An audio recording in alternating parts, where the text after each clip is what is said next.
둘째 날 참석하신 여러분들 진심으로 환영하고 축복합니다. 은혜 받을 준비 되셨습니까? 우리 마음 활짝 열고 우리 찬양함으로 예배로 나아가실 텐데요. 오늘 하는 곡이 조금 새로운 곡일 수도 있을 것 같아요. 우리 같이 가사 묵상하시면서 같이 불러보도록 하시겠습니다.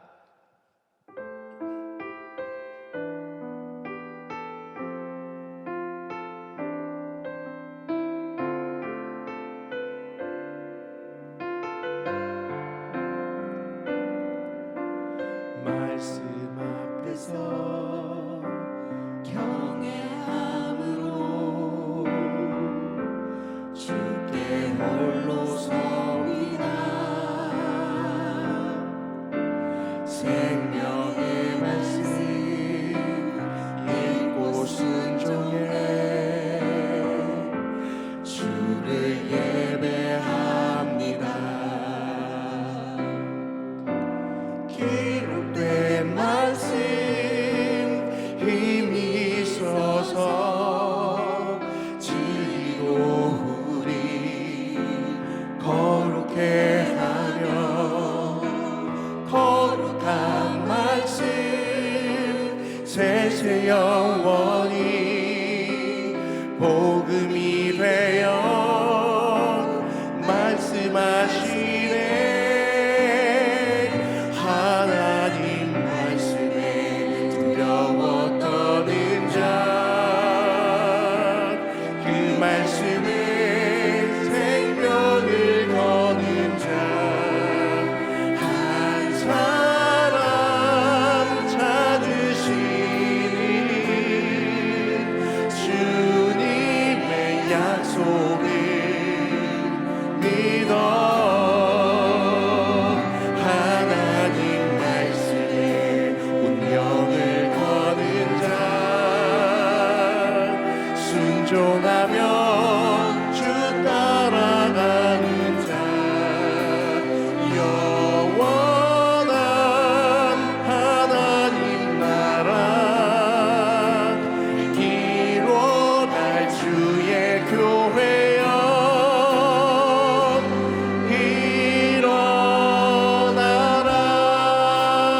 일어나라. 다시 한번 찬양해 볼까요? 말씀 앞에서 말씀 앞에서 경외함으로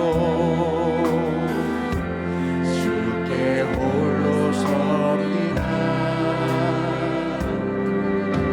생명의 말씀 읽고 순종해 주를 예배합니다.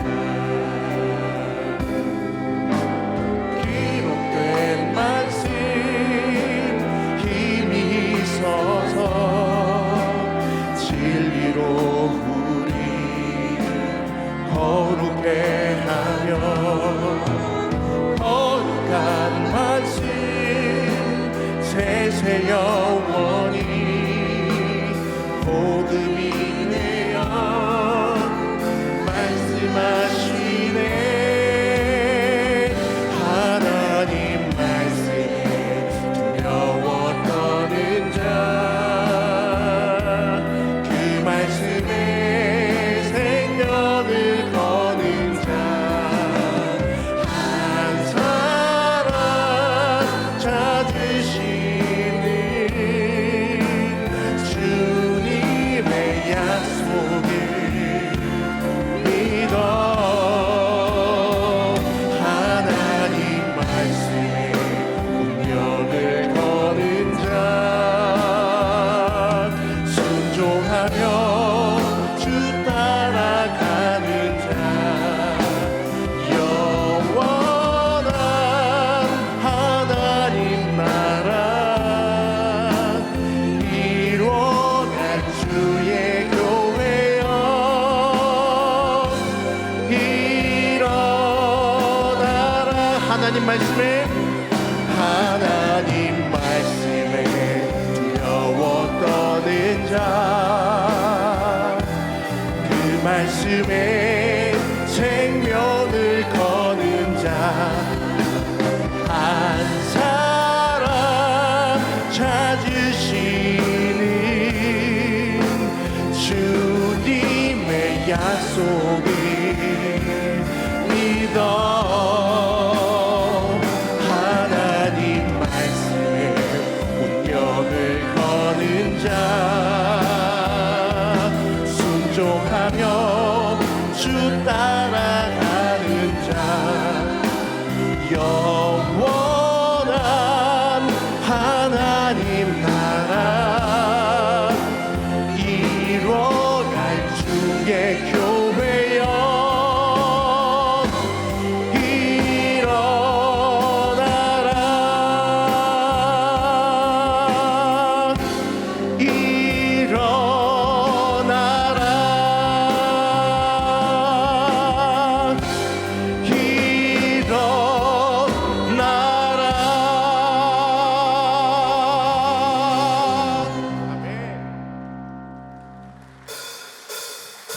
박수하면서 찬양하실까요? 주님, 오늘도 주의 음성 우리가 듣겠습니다. 하나님 말씀하여 주시고 예배하신 은혜들을 우리에게 부어주십시오. 우리 같이 찬양하십시다.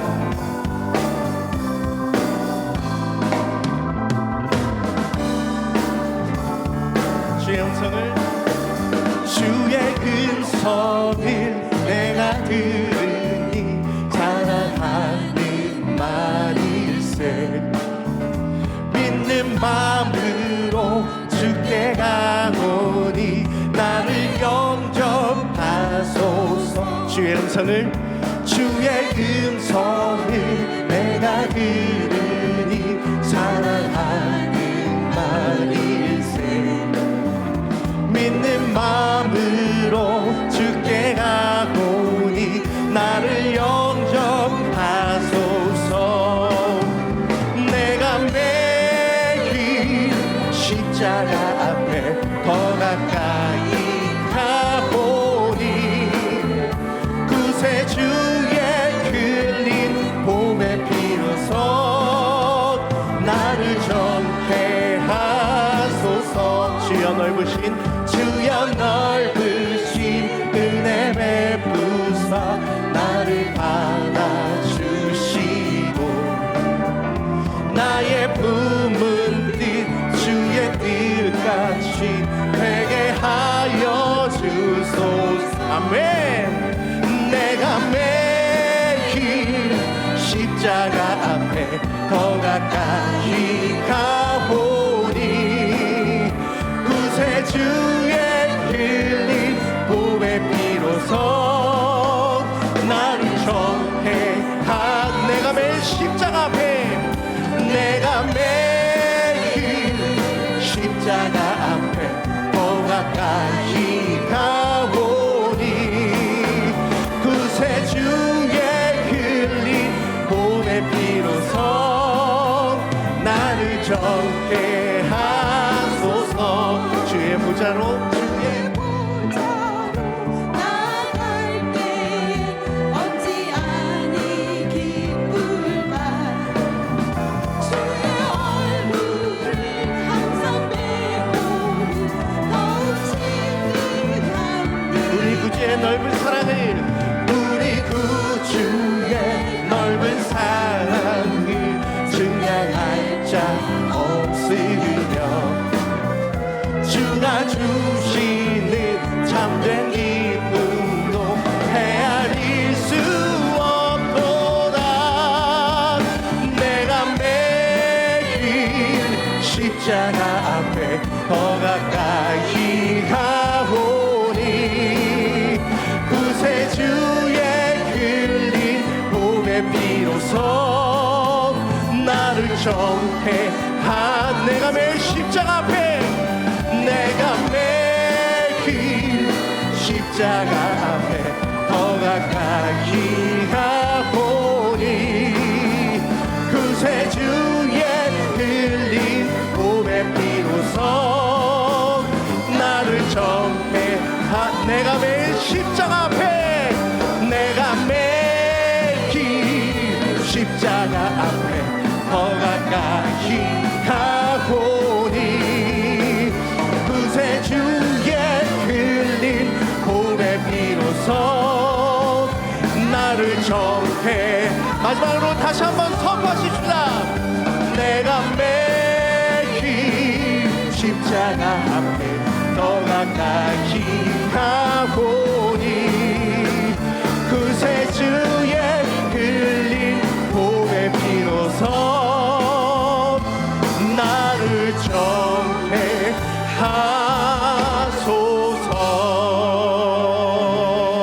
할렐루야.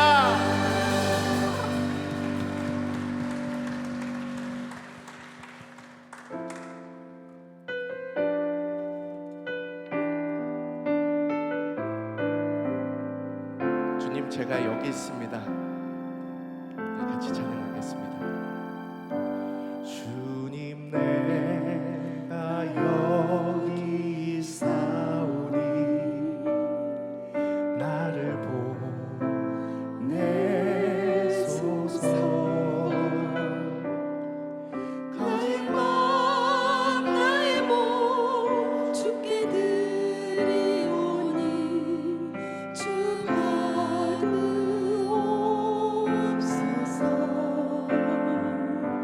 주님 내가 여기 있사오니 나를 써주소서.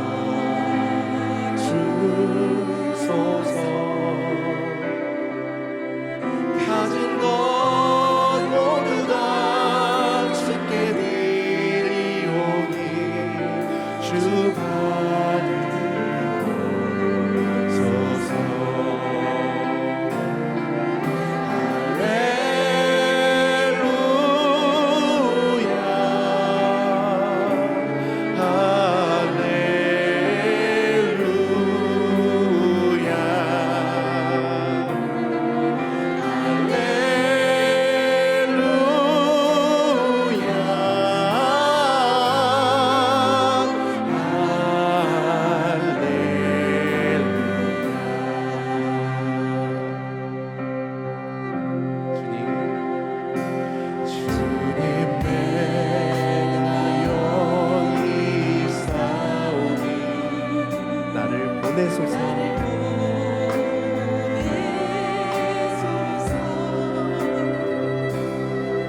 나의 맘 나의 몸 주께 드리오니 주 받으옵소서.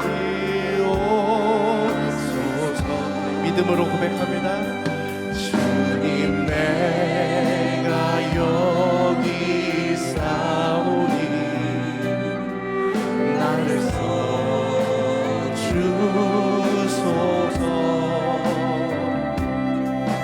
가진 것 모두 다 주께 드리오니 주 받으옵소서. 할렐루야.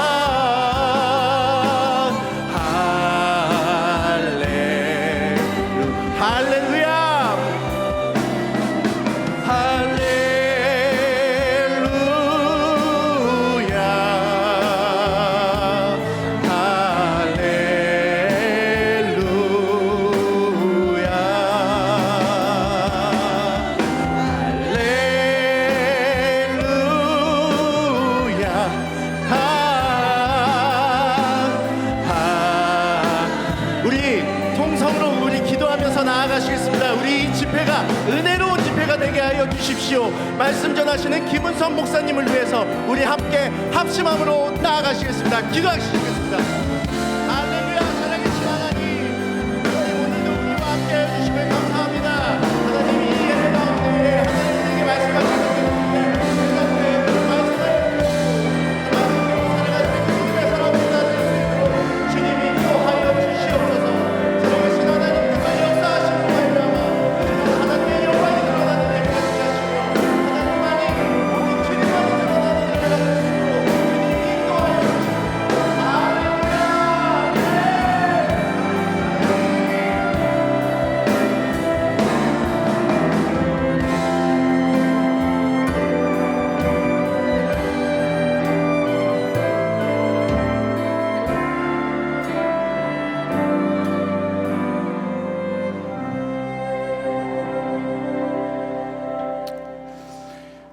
아버지 하나님, 우리가 앉아야 될 수많은 자리 중에 하나님 앞에 예배하는 자리에 있다는 것이 얼만큼 복되고 귀한 것인지, 그것을 깨닫기까지 우리가 얼마나 영적으로 깊어져야 될지 하나님 안타까움을 가지고 하나님 앞에 왔습니다. 허물과 죄가 많사오나 그리스도의 보혈에 피어지하여 은혜의 보좌 앞에 담대히 나가오니 아버지여, 우리 예배를 받아주시고 말씀 속에 주의 음성을 듣게 하여 주시오며, 주의 음성을 듣고 삶이 변하고 하나님 우리를 통해서 가정이 변하고 교회가 변하며 세상이 변화야 될 수 있도록 저희를 사용하여 주시기를 간절히 원합니다. 하나님, 오늘은 둘째 날 성결에 대한 말씀을 전하실 때에 그 말씀 속에 하나님의 능력과 권세와 지혜가 있게 하시고 저희들 심령이 변화되고 새로워지는 하나님의 놀라운 은혜를 체험하는 귀한 오늘 저녁 될 수 있도록 도와주시기를 원합니다. 김우성 목사님을 보내주셨사오니 주님, 목사님에게 성령의 두루마리를 입히시사 7배나 더 영역으로 하나님께서 감싸 주시옵고, 하나님 말씀 전할 때 주님께서 직접 말씀하여 주시고 주장하여 주시옵소서. 함께 사역하고 또 돕는 우리 장로님들 방문해 주셨사오니 하나님, 오신 분들에게도 함께하여 주시오며 목사님을 도와서 섬겨나갈 때 한국교회가 다시금 영락교회를 중심으로 세워져 나가며 다시 부흥할 수 있는 놀라운 은혜들이 일어날 수 있도록 하나님 복과 은혜를 베풀어 주시옵소서. 오늘 밤 우리 가운데 함께하신 우리 주 예수 그리스도의 이름으로 감사하며 기도드리옵나이다. 아멘. 할렐루야. 여러분은 여전히 약속을 잘 지키시는 분이에요.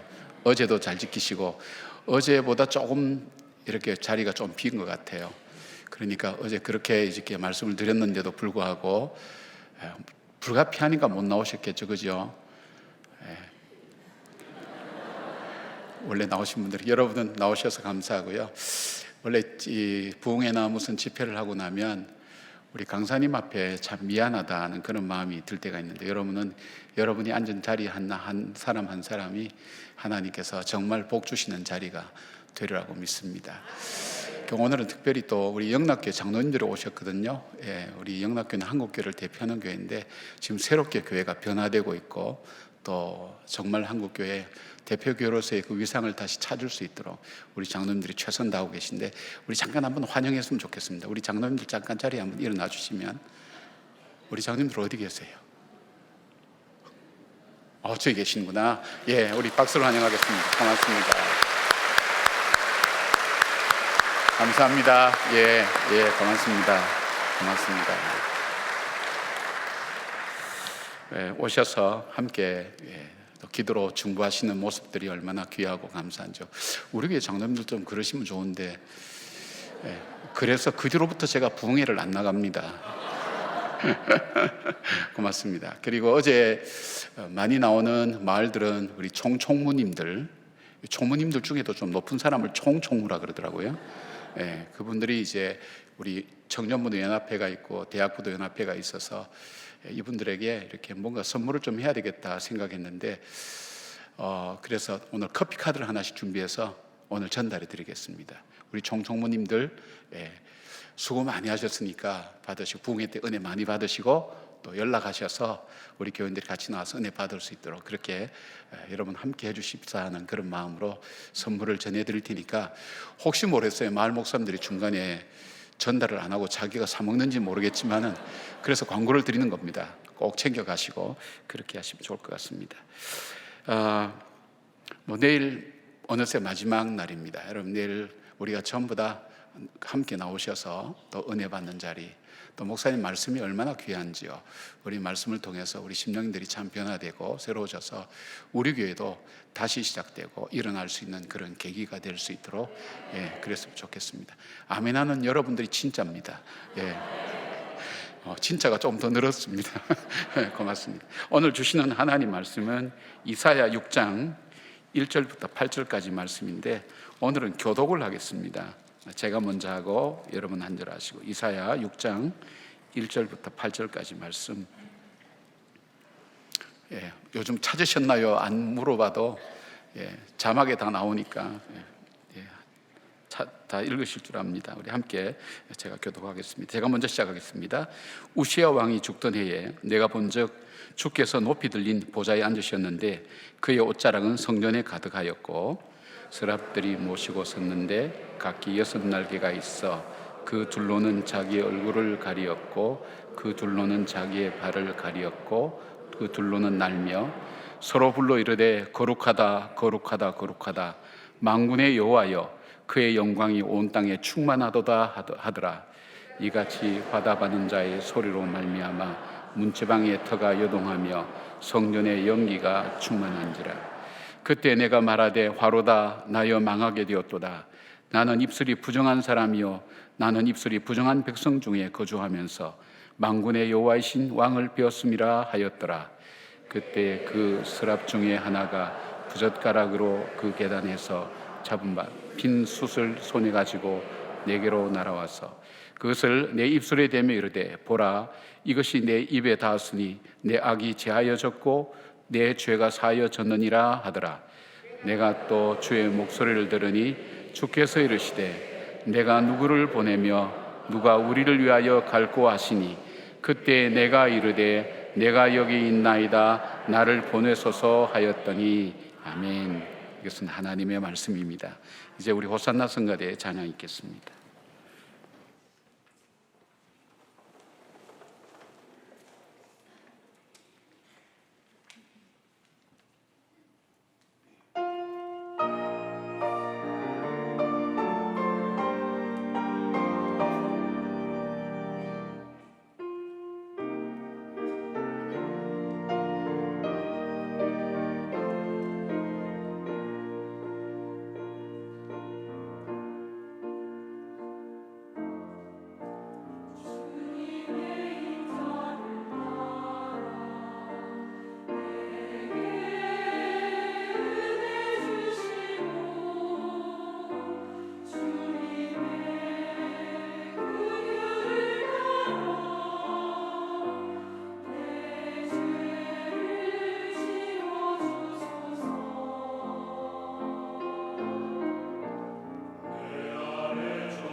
참 잘하셨습니다.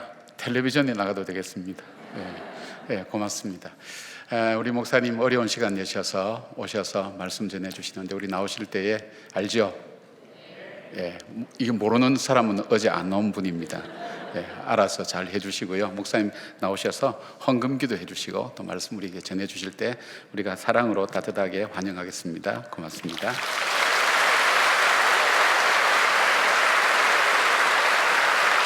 감사합니다, 여러분. 고맙습니다.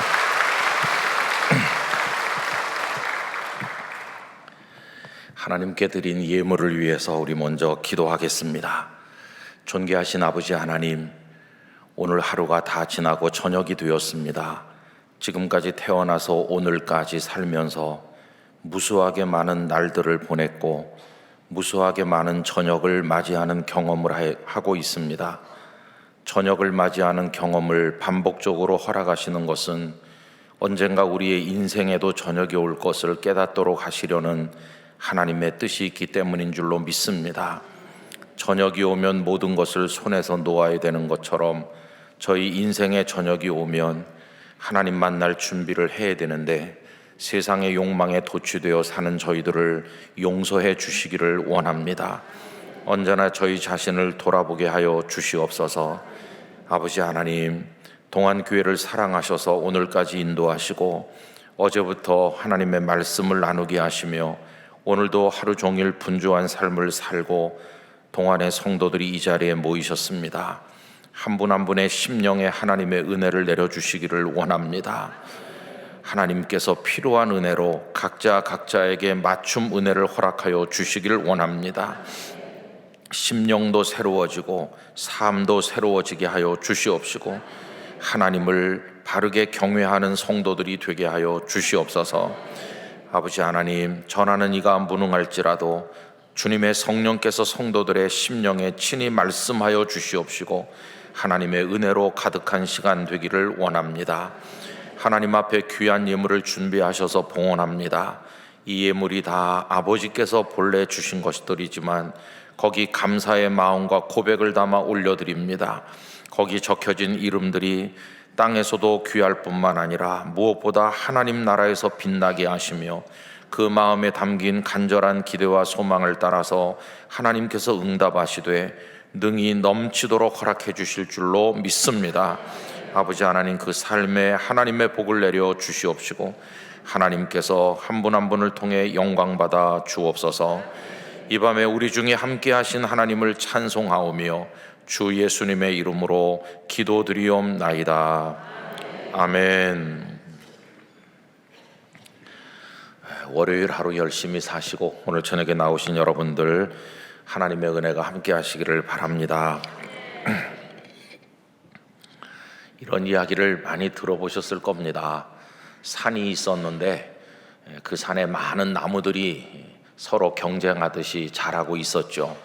그런데 그 중에 한 나무가 가운데 크게 버티고 서서 얼마나 무성한지 이파리도 무성하고 또 생기기도 잘생겨서 모든 나무들의 왕이 되었습니다.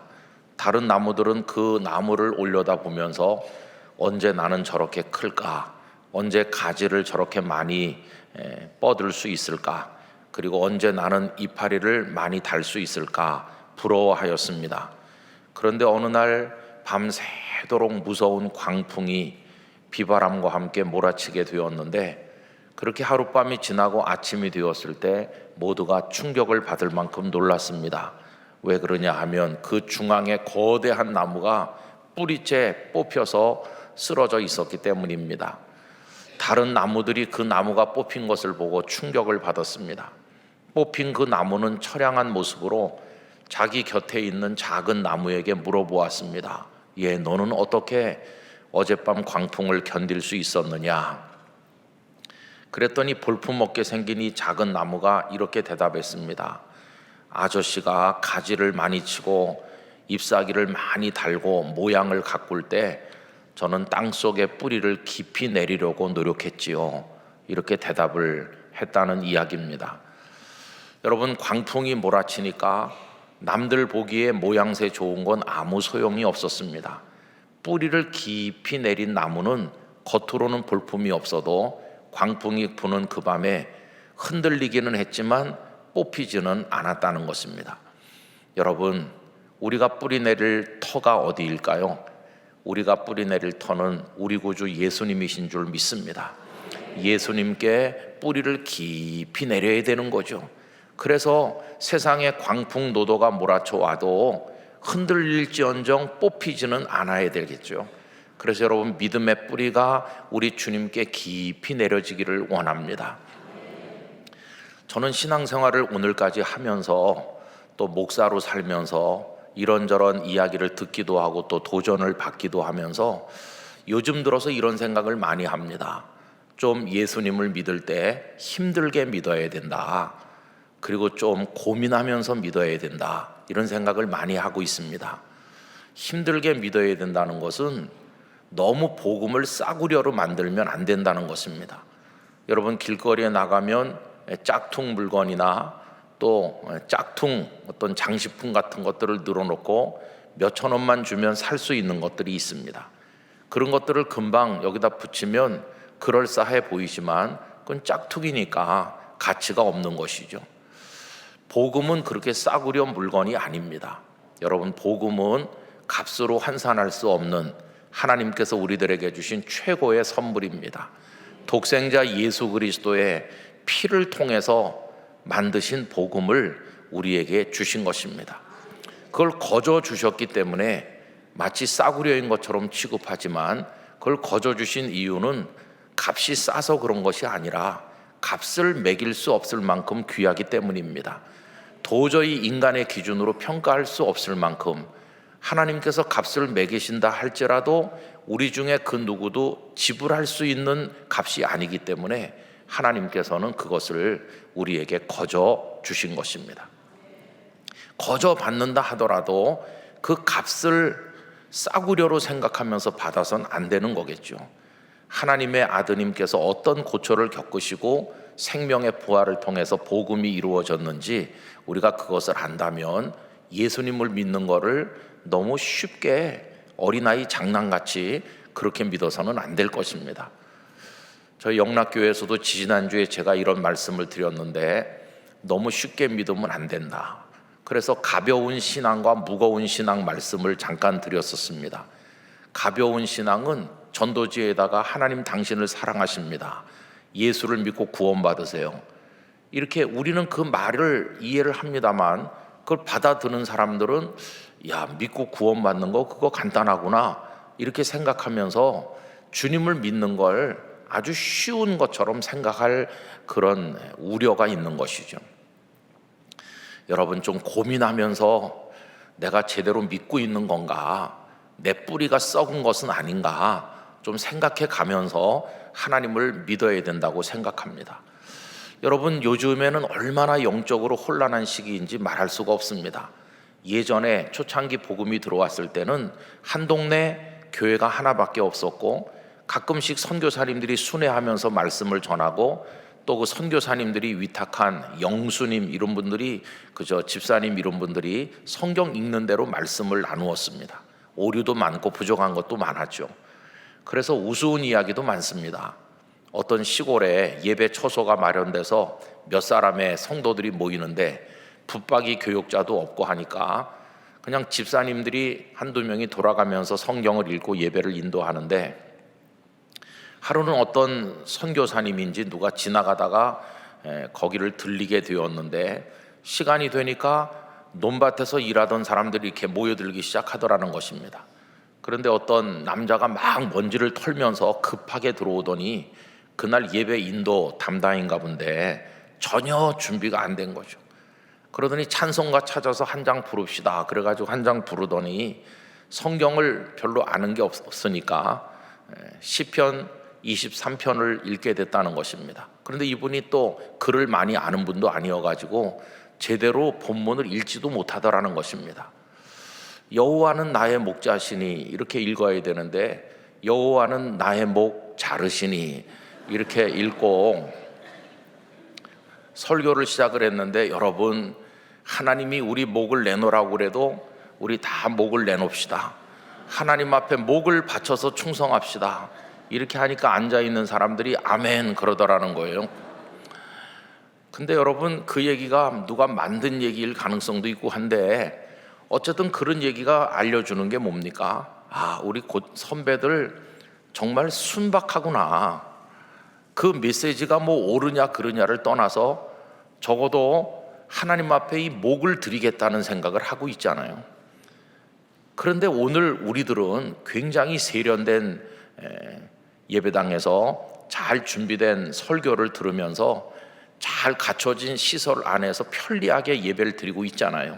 냉난방이 완벽하게 돼 있고 이런 영상 설비까지 다 돼 있는 곳에서 즐기듯이 말씀을 나누고 하지만은 정말 목이라도 내놓을 수 있는 대상으로서 하나님을 생각하면서 예배하는 것인지 말씀을 듣는 것인지 생각을 해보면 우린 너무나 좀 이상하잖아요.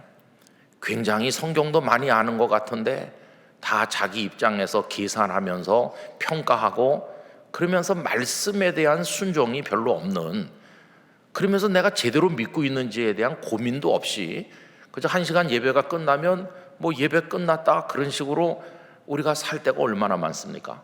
그러면서 일상 속에서는 하나님을 부인할 때도 많고 우리 나름대로 우리 멋대로 살아갈 때가 얼마나 많은지 몰라요. 저는 주님께서 꼭 그런 의도로 말씀하신 건 아니라고 생각하지만 마지막 때 참 믿는 자를 보겠느냐 이렇게 탄식 어린 말씀을 하신 게 자주 생각납니다. 마지막 때가 될 때 믿는다는 사람은 많지만 정말로 제대로 하나님을 경외하고 믿는 사람이 얼마나 될까 이렇게 생각해 보면 두려움에 빠질 때가 있어요. 나는 어떤가 이런 생각을 해보기 때문이죠. 그래서 여러분, 이번에 3일간 집회를 열면서 뭐 여러 가지 많은 지엽적인 이야기를 할 수 있지만 가장 근본적인 이야기를 좀 해봐야 되겠다. 그래서 터에 관한 이야기를 나누는 겁니다. 어제는 여호와 하나님을 경외하는 사람이 맞긴 맞는가, 그래서 아버지를 사랑하는 아이인지 아버지 손에 들려있는 선물을 사랑하는 아이인지 그런 얘기를 말씀드렸어요. 그러면서 하박국 선지자 얘기를 우리가 나누면서 결론은 뭐냐 하면 하나님을 경외한다고 하는 것은 하나님 그분만을 경외하는 걸 말하는 거라고 했습니다.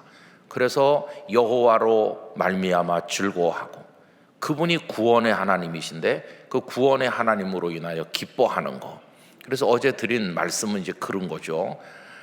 어제 드린 말씀을 얘기할 때 잘 모르시는 분은 어제 안 오신 분들일 텐데 친절하게 요새는 또 유튜브에 다 나와 있으니까 여러분들이 나중에라도 또 가서 나누시면 될 것 같습니다. 이제 오늘 두 번째 날인데 우리의 터를 점검해 보는 차원에서 나누고자 하는 주제는 성결인데요. 이제 어제와 연결해 가지고 그 성결이라는 주제를 풀어서 얘기한다면 저는 이렇게 말해 보고 싶습니다. 내가 하나님을 경외하는 사람이라는 걸 전제해 놓고 오늘이 성결이라는 주제를 얘기하면은 내가 하나님을 경외하는 사람이라는 걸 증명할 수 있는 증거가 도대체 뭐냐. 이렇게. 우리 성도님들이 다 하나님을 경외하시는 분들이신데 하나님을 경외하는 증거가 여러분 뭐라고 생각하세요? 그런 증거를 가지고 계십니까? 나 정말 하나님을 경외합니다. 그런 증거가 있어야 되지 않겠어요? 그 증거가 도대체 뭘까 하는 것입니다. 여러분, 요 최근 며칠 전에도 저희 교회 장로님, 은퇴 장로님께서 하나님의 부르심을 받으셔서 교회 장이 있었습니다. 뭐 그런 장례가 많이 있잖아요. 또 목사님들도 많이 돌아가시면 또 장례를 하고, 그런 장례 가면 이제 순서지를 이렇게 잘 만듭니다. 그 앞에 작고하신 분의 사진이 나오기도 하고 예배 순서가 아주 잘 만들어져 있죠. 그리고 마지막 페이지에 보면은 그분이 어떤 분이셨는가를 쭉 설명하는 정보들이 실려 있습니다. 그 유가족 상황도 나와 있죠. 아, 이분이 가족이 몇 사람이셨구나, 아내가 누구고 혹은 남편이 누구고 자녀는 몇 사람인데 아, 자녀가 다 결혼을 아직 안 했구나, 뭐 등등 그 가족 상황을 알 수 있어요. 그리고 이제 그 전에 앞에 보면은 그분이 언제 출생하셨는지부터 나와요. 그래서 고향은 어디고 부모님은 누구셨고 몇 년도에 출생했고 그래가지고 어떤 공부를 하시면서 어떤 일터에서 일하시면서 살아오셨는지 그런 게 쭉 나오고, 그 다음에 신앙 이력도 나오잖아요. 그래서 몇 세 때 세례를 받으셨고 교회 집사님이 되셨는지 뭐 이래가지고 쭉 뭐 권사님이 되셨다, 장로님이 되셨다. 그러면서 교회 안에서는 이런저런 일을 하셨고 교회 바깥에서는 이런 봉사 저런 봉사를 하셔서 혹은 또 교계에서 노회나 총회에서 혹은 또 어떤 사회단체에서 많은 일들을, 선한 일들을 하셨다, 이런 게 이제 나와 있습니다. 근데 저는 그거를 보면서 거기 나와 있는 그런 정보들이 그분을 설명할 수 있는 정보로서 적합한가 하는 생각이 드는 거예요. 여러분, 거기 나와 있는 그분이 살아오면서 했던 여러 가지 일들이 그분이 어떤 분인가를 설명할 수 있는 정보라고 생각하세요? 저는 그렇지는 않을 거라고 생각합니다. 하나님께서 천국문에서 우리들을 맞으실 때, 야, 너 고등학교 때 공부 잘했구나 라든가, 네가 회사에서 아주 좋은 일을 많이 해서 회사를 키웠구나, 너 큰 회사의 사장이었구나, 뭐 그런 것 때문에 우리를 환영하실까요? 그런 건 아니죠. 세상에서는 그런 것들이 중요한 가치가 될는지 모르지만 적어도 성경을 읽으면서 하나님을 경외하는 우리들에게는 그런 것들이 별 가치가 없다는 걸 이미 알고 있지 않습니까? 그럼 만약에 우리가 세상을 떠났을 때 누군가가 김한묵의 박한묵인 우리들의 인생을, 우리의 존재를 설명하려고 할 때 여러분 뭘로 설명해 드리면 좋겠어요? 내가 누구의 자식이었다는 거, 어느 학교에서 공부했다는 거, 그런 걸로 사람들이 나를 기억해 주길 원하세요? 내가 돈을 좀 많이 벌었던 사람으로 남들이 기억해 줬으면 이렇게 원하십니까? 어떤 분으로 여러분들은 기억되길 원하시나요? 저는 이제 그런 거 말고 어떤 사람을 소개하려면 이렇게 소개해야 되지 않겠나 하는 생각이 들어요. 그분은 하나님 앞에 제대로 밀어보려고 많이 애썼다. 참 많은 유혹이 있었지만 부정한 청탁을 받지 않으려고 싸움도 많이 싸웠다. 거의 구체적인 예들이 있겠죠. 누가 뇌물 봉투를 줬지만 그 뇌물 봉투를 거절함으로써 받았던 불이익도 있을 것이고, 그분이 하나님의 말씀대로 살아보려고 얼마나 몸부림쳤는지, 하나님을 정말 좀 더 사랑해 보려고 애쓰면서 눈물을 흘렸던 그런 이야기들, 그러면서 자신을 탓하면서 하나님 앞에 밤새워 기도했던 어떤 그런 모습들, 그런 것들이 사실은 그분이 어떤 분인가를 설명해 주는 게 아닐까요? 근데 그런 것들은 거기 한 줄도 나오지 않아요. 한 줄도 나오지 않아요. 제가 지금까지 장례 다녔던 것들 중에서 그 이력이 제일 많았던 분으로 기억하는 것은 연세대학교 명예총장 하셨던 백낙준 목사님이라고 생각합니다. 그 백낙준 박사님의 장례 순서지는요, 제가 지금 기억할 때 양력, 이력 이런 것만 적은 게 A4 사이즈로 한 4장 됐던 것 같아요. 굉장히 국제적인 활동도 많이 하셔서 정말 대단하신 분이세요. 그런데 그런 많은 일들과 업적이 있는데 방금 전에 제가 말씀드린 그런 유의 설명은 거긴 없어요. 그럼 그거는 어디 있는 건가? 그건 누가 아시는 건가 할 때, 여러분, 저는 하나님은 아신다고 생각합니다. 하나님은 알고 계시다. 하나님은 거기 적혀 있는 데는 별로 관심이 없으실지도 모르겠고, 오히려 하나님은 사람들은 모르지만 하나님께서는 아시는 그런 것들로 우리를 보고 계실 것이다, 이렇게 생각하는 것입니다. 여러분, 교회들이 목사님들을 모시잖아요. 목사님들을 뽑는다고 말하지 않고 청빙한다, 이렇게 표현하죠. 정중하게 목사님을 우리 교회 목사님으로 오셔서 우리의 신앙을 지도해 주십시오라고 모시는 거, 그 청빙이라고 하는데, 요즘에 한국 교회는 목사님 청빙이 거의 사라지고 실제로 없습니다. 그냥 이렇게 뭐 교계 신문에 어느 교회가 목사님을 이제 모시려고 한다 이렇게 광고가 나가면 많은 목사님들이 이렇게 지원하는 것처럼 해요. 우선 그 시작부터가 좀 이상한 겁니다. 그래가지고는 이제 많은 목사님들이 경쟁하듯이, 그러면 이제 성도들 중에 몇 분이 위원이 되셔서 마치 회사에서 사원 뽑을 때 면접하는 것처럼 목사님들을 이렇게 면접, 테스트 이렇게 하는 거예요. 하나님의 말씀을 증언할 하나님의 종을, 설교를 들으셔야 될 성도들이 이렇게 점수를 매겨보는 거예요. 그런 구조가 이게 참 이상하잖아요. 여러분 엘리야 선지자를 잘 아시는데 그때 이스라엘의 왕은 아합 왕이었어요. 그 아내는 악독한 여인 이세벨이었고, 그때 이제 이세벨과 아합이 정점에 있는 그 부패된 북왕국 이스라엘, 거기서 이제 엘리야가 말씀을 전하잖아요. 근데 만약에 아합과 이세벨이 선지자를 뽑는다고 하면은 엘리야가 거기서 선택됐겠어요? 엘리야는 완전히 탈락이죠.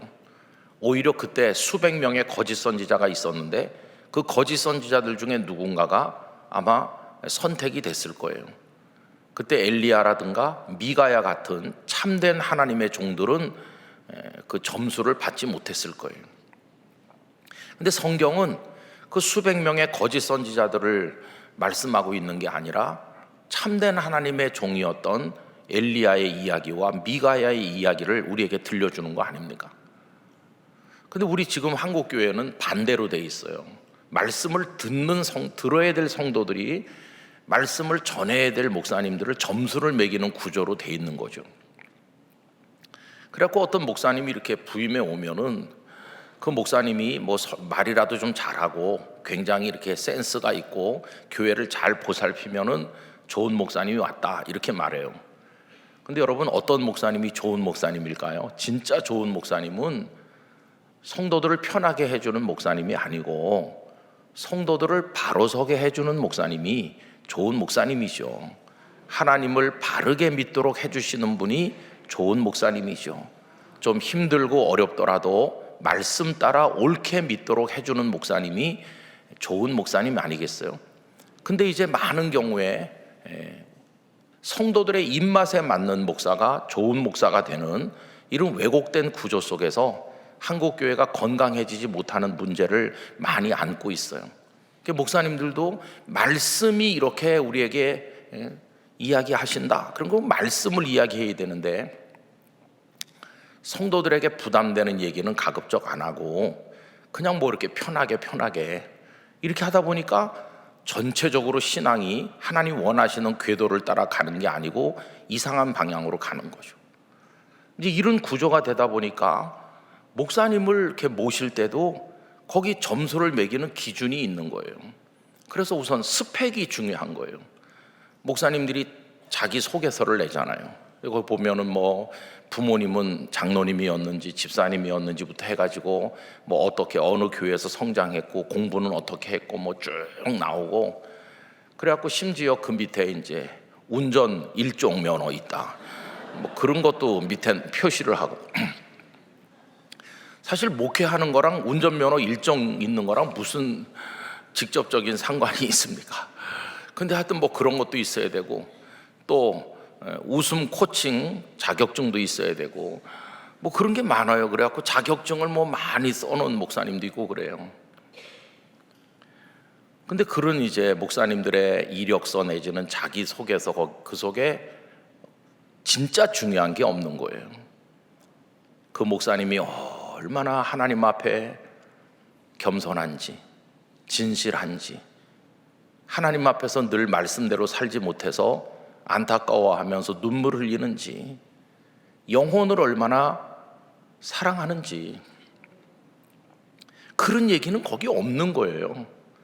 그러니까 이제 교회에서도 이번에 오신 목사님이 스펙이 대단하신 목사님이 오셨어, 우리 교회 좋은 목사님이 오셨어 그러지만은 글쎄요, 하나님이 보실 때 좋은 목사님일 수 있을까? 이제 이런 게 문제인 거예요. 여러분, 성도님들께서 정말 하나님을 참되게 경외하는 사람이라는 걸 뭘로 증명해 보이시겠어요? 여러분의 스펙이요? 신앙 경력이요? 내가 몇 대째 믿고 내가 교회에서 얼마나 어느 부서에서 봉사 많이 했는지 그런 거, 여러분들의 사역, 교회에서 바쁘게 뭔가를 감당하면서 쌓아온 지난 세월의 어떤 경력이나 경험들, 그런 게 우리가 진짜 하나님을 경외하는 사람이라는 걸 증명해 줄까요? 오늘 읽은 이사야서 6장 1절로 쪽 본문에 보면은 그 중에 유명한 말씀이 어디냐 하면은요, 8절입니다. 8절. 이 8절 말씀을 좋아하는 사람들이 신학생들인데, 여러분 다 같이 한번 읽어보겠습니다.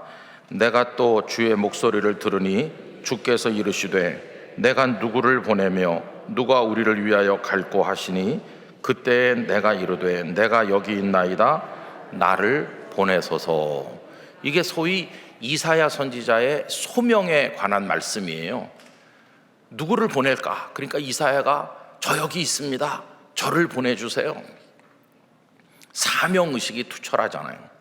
그래서 이제 하나님께서 보내는 곳으로 가는 거죠. 모든 목회자들이나 또 열심히 있는 성도들이 이런 의식을 가지고 있어요. 그래서 목회자들은 하나님이 나를 보내서 선교사가 된다, 혹은 어느 교회 담임 목사가 된다, 뭐 어느 교회 가서 내가 어느 선교기관에서 봉사한다 등등 나름대로의 소명, 파송받은 의식을 가지고 있고, 또 일반 성도님들도 올해 하나님께서 내게 어느 재직 부서에서 봉사하게 하신다, 어느 구역을 나한테 맡기셨다, 어느 뭐 다락방을 맡기셨다, 하여튼 명칭은 다 다르지만 어쨌든 청년부에서 나에게 뭘 맡겼다, 이런 식으로 생각하는 거예요. 그래서 8절에 꽂힌 사람들은 하나님이 날 보내셨으니까 충성해야 된다고 생각해요. 그래서 가서 정말 열심히 일하는 거죠. 열심히. 다른 사람들이 보면서 야, 정말 저분이 열심히 한다, 물불을 가리지 않고 새벽부터 밤까지 교회 일이라면 그냥 몸을 아끼지 않고 주머니를 털어서 열심히 하신다, 이렇게 다 박수를 보내요. 그런 그 집사님이 또 안수 집사님도 되고 권사님도 되고 또 교회에서 혹은 장로님이 되기도 하고 뭐 그러는 거예요. 그래서 세월이 이제 10년, 20년, 30년 지난 다음에 그분이 하나님을 잘 경외하는 사람으로서 증거를 내놓으라고 그러면은 뭘 내놓을 수 있을까요? 그런 걸 내놓을 수 있는 거예요. 제가 어떤 교회에서 지금 집사입니다. 그 교회 찬양대 20년째 하고 있어요. 내가 뭐 교회학교 교사를 이렇게 했고, 이런 걸로 얘기하는 거예요. 제가 전도를 뭐 10명 했습니다 라든지. 그래서 무엇을 했는가를 가지고 내가 하나님을 경외하는 사람이라는 걸 증명해 보려고 그래요. 근데 여러분, 그거 가지고 증명이 온전히 될까요? 사역을 가지고, 또 사역이 주는 어떤 경력을 가지고 우리 자신을 참 하나님을 경외하는 사람이라고 증명하는 데는 한계가 있고 또 위험하기도 합니다. 여러분, 왜 그런지 우리 성경을 한 군데 찾아보실까요? 마태복음 7장 가보겠습니다. 마태복음 7장 22절 말씀, 마태복음 7장 22절부터 23절까지 우리 함께 읽어보도록 합시다. 그날에 많은 사람이 나더러 이르되 주여 주여 우리가 주의 이름으로 선지자 노릇하며 주의 이름으로 귀신을 쫓아내며 주의 이름으로 많은 권능을 행하지 아니하였나이까 하리니 그때에 내가 그들에게 밝히 말하되 내가 너희를 도무지 알지 못하니 불법을 행하는 자들아 내게서 떠나가라 하리라. 잘 아시는 말씀이죠? 여러분, 이 말씀 읽고 아멘 하기가 참 두렵죠?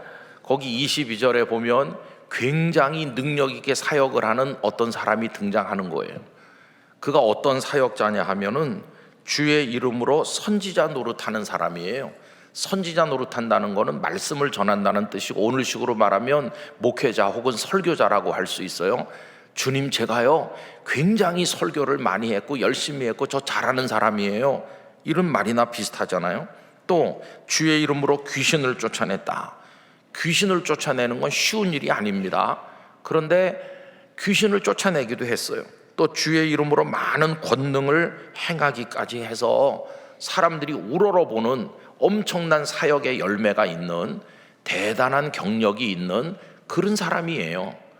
그러면 우리 생각에는 야, 진짜 하나님을 잘 경외하고 최고의 크리스찬이구나 라고 생각하는데, 그 다음 절 말씀은 뭐라고 돼 있습니까? 그때에 내가 그들에게 밝히 말하되 내가 너희를 도무지 알지 못한다. 불법을 행하는 자들아 내게서 떠나가라. 아니, 이렇게 열심히 하고 충성하는데 주님께서는 나 너희들 모른다. 그들이 했던 사역이, 그 열심이, 그 경력이 그들이 하나님을 경외하는 사람이라는 걸 증명해 주지 못한다는 거예요. 그거 가지고는 증명이 안 돼요. 그래서 여러분, 저는 오늘 저녁에 우리 동안교회 성도들과 우리 모두가 그런 걸로 우리 자신이 하나님을 믿는 사람이라는 걸 증명하려고 했었다면 이제는 생각을 좀 바꿀 수 있기를 바라는 것입니다. 그보다 더 중요한 게 있는 거예요. 그거 가지고는 증명이 안 되니까 더 중요한 게 뭘까요? 여러분, 다시 이사야서 오늘 본문으로 돌아오도록 하겠습니다. 이사야서 8장에서 누구를 보낼까 하니까 이사야가 내가 여기 있습니다 이렇게 한 거잖아요. 근데 그거보다 더 앞에 있는 얘기가 뭘까요? 6장 1절부터 7절까지 얘기가 더 중요한 얘기죠.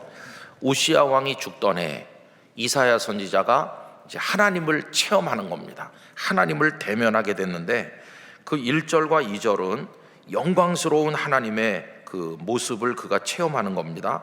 우시야 왕이 죽던 해에 내가 본즉 주께서 높이 들린 보좌에 앉으셨는데 그의 옷자락은 성전에 가득하였고 스랍들이 모시고 섰는데 각기 6날개가 있어 그 둘로는 자기의 얼굴을 가리었고 그 둘로는 자기의 발을 가리었고 그 둘로는 날며 서로 불러 이르되 거룩하다 거룩하다 거룩하다 만군의 여호와여 그의 영광이 온 땅에 충만하도다 하더라. 이같이 화답하는 자의 소리로 말미암아 문지방의 터가 요동하며 성전의 연기가 충만한지라. 여러 가지로 표현됐지만 간단히 말하면 그가 말로 표현하기 어려운 어마어마한 하나님의 영광 앞에 서게 된 거예요.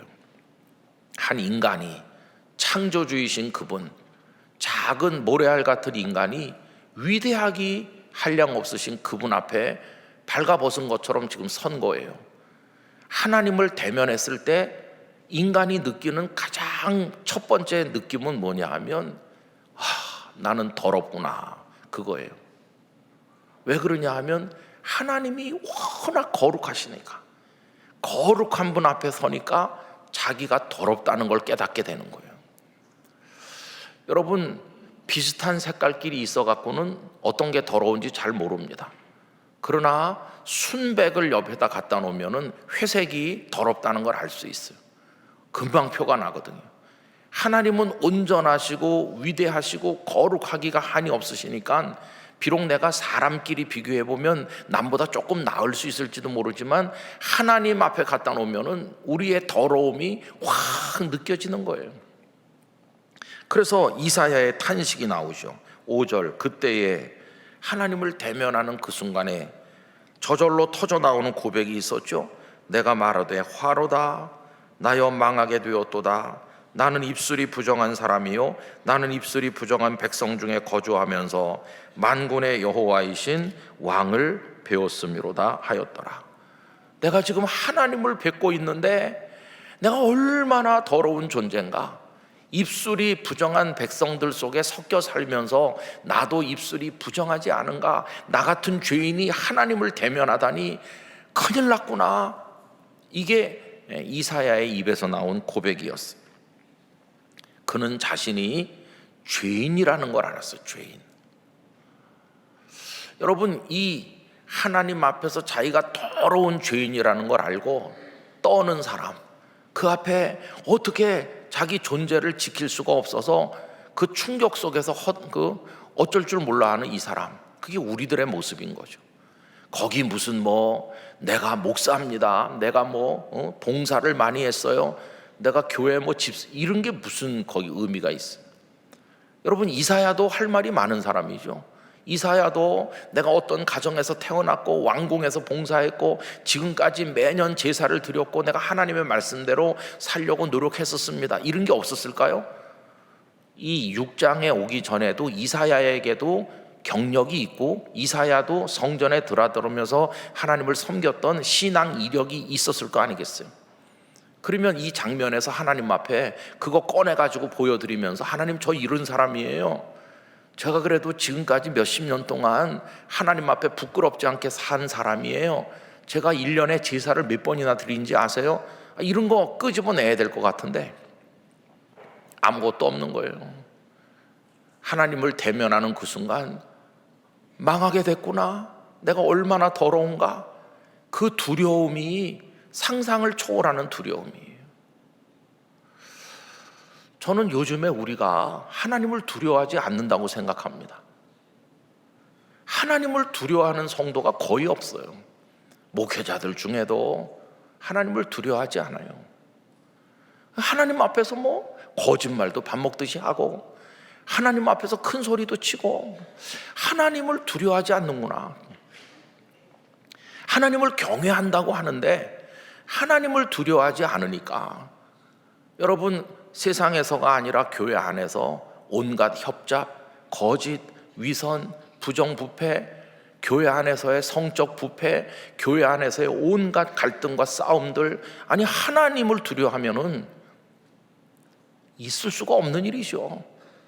하나님을 두려워하면 그 앞에 다 엎드러져 가지고 고개를 들 수도 없는 거예요. 내가 목회 경력이 이런 게 무슨 거기 소용이 있습니까? 하나님을 두려워해야 되는데. 근데 우리 한국 교회는 하나님을 두려워하는 걸 상실했어요. 그걸 상실한 거예요. 새빨간 거짓말을 많은 성도들 앞에서 하기도 해요. 야, 어떻게 저렇게 말하지? 우리는 그런 존재가 됐어요. 그가 지금 뭐라고 얘기했냐면요, 화로다 나여 망하게 되었도다. 여러분, 여기 지금 이 위기가 어떤 위기냐 하면 뭐 물질적 손해를 좀 보고 좀 더 성공할 수 있는데 성공의 기회가 좀 줄어드는 그런 얘기가 아니고요, 화로다 나여 망하게 되었다는 건 완전히 끝장난다는 얘기예요. 그래도 하나님께서 내 체면은 좀 지켜주시겠지, 그런 게 아니에요. 완전히 그냥 티끌같이 흩어져 버릴 그런 두려운 순간을 하나님 앞에서 그가 맞이하는 거예요. 근데 우리는 그런 게 있습니까? 예배 드릴 때도 보면 늦게 와서 그냥 뒤에 앉아가지고 어떤 사람 다리 꼬고 앉아서 흔들흔들 하기도 하고요. 뭐 하나님 뭐 극장에 관람 온 것 같아요. 어떤 사람 팔짱 끼고 찬양대가 오늘 좀 괜찮네 뭐 그러기도 하고, 목사 설교가 시원찮네 뭐 그러기도 하고, 지금 하나님 앞에 있는 걸 잘 몰라요. 하나님 앞에 있다는 걸. 정직하게 말하면 우리 다 화로다 나여 망하게 되었도다, 그렇게 말해야 될 거 아니겠어요?